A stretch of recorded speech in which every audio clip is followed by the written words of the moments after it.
Hello friends, welcome to my Shukla cooking channel. তোমরা সবাই কেমন আছো? আশা করছি ভালো আছো, আমিও ভালো আছি। চলো আজ বানাবো আমি একটা রেসিপি, পিৎজা। চলো পিৎজা তৈরি করার জন্য কি কি লাগে আমি সেটাই তৈরি করছি।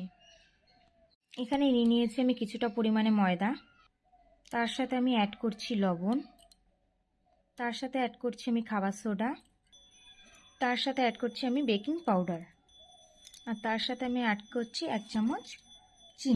এবারে সব উপকরণগুলো আমি ভালো করে মিক্স করে নিচ্ছি।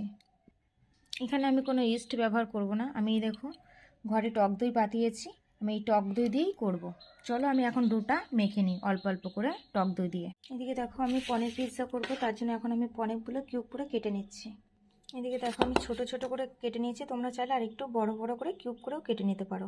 এখন এর সাথে দিয়ে দেবো আমি একটা ম্যাগি মশলা বা চাট মশলা, এর সাথে হালকা পরিমাণে একটু চিনি দিয়ে দিচ্ছি, আমি দিয়ে দিচ্ছি পরিমাণ মতো নুন, দিয়ে দিচ্ছি একটু সয়া সস, দিয়ে দিচ্ছি একটু চিলি সস, আর এখানে আমি করে রেখেছিলাম টমেটো সস। এখন আমি সব উপকরণগুলো ভালো করে মিক্স করে নিচ্ছি। এদিকে আমার ম্যারিনেট করা কমপ্লিট, এখন আমি রেখে দিচ্ছি। এদিকে আমার পিৎজা সসও আমি তৈরি করে নিয়েছি ঘরে। চলো দেখা হচ্ছে আবার পরে। দেখো ফ্রেন্ডস, এবারে ফুলে কতটা ফুলে গেছে।